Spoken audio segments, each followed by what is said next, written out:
So, you were on a Bollywood movie called Shanda. Please tell me about your experience.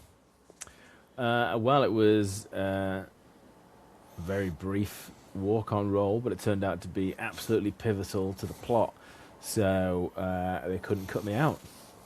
Nice. I had a friend of mine who was working on locations for the movie. It was Bollywood's first destination wedding film. And they were on the beach in Redcar. And without no... we just went and they needed muscly people. So my friend who worked on the film said, I know two guys. Me and my friend Russ went along. And we got cast as stud boys 1 and 2. And we just had to walk down the beach, hit the mark, say a couple of lines to these actors, and that was it. But they left us around waiting all day. We sat around. We had 2 lunches because we were waiting so long. I didn't undereat this time. I can say that much. And then my friend hadn't acted before, and I was pretty, I was just resting, which is quite different, really. And we kept not doing the line right or missing the mark a little bit. And meanwhile, the tide's coming in, the light's going. They took my line off, and just to sort of simplify things. And what I realized afterwards, the line as written was a bit unnatural. It was would you like one?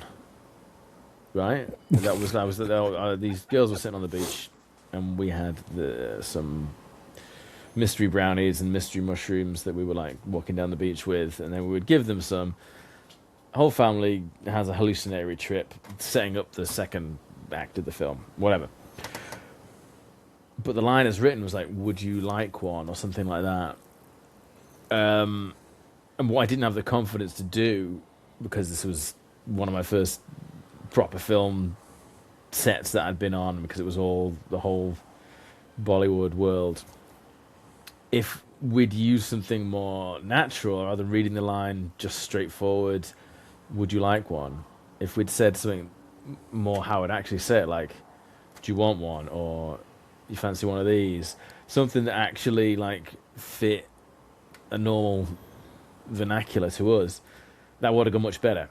And we were just walking along the beach to our mark, whereas again, if I thought about it, there's definitely room for improvisation there. Looking back on the film, it's very staid, but because we were essential to the plot, I had to use it. Whereas if we'd been natural and if we'd taken a moment to be okay, how can we lift this and make what we're doing interesting and ring true and sound a lot better, it would have been our performance at least would have been so much better. The net result would have been the same because we were giving the brownies and they had a hallucinatory experience.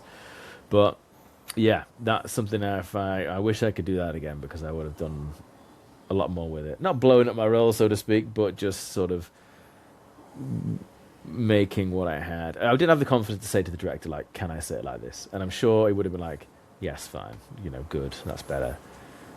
Do you want one of these? As opposed to, would you like one too? You know what I mean? That just because this line was so... Do you want one? Do you want one? Yeah. Yeah. So that's something I learned from that experience, but I wish I'd had the presence of mind to make it better as I went. But like I say, they had to use it because it was integral to the film. And there I am, about an hour and a half into Shandar, stud boy number 2, I think. Would you say you've learnt to do that now in life, to speak your mind and kind of in situations like that? Yeah, I think people are more open to collaboration than you might fear when you're starting out, and if you don't ask, you don't get. You can always be told no, and that's not bad.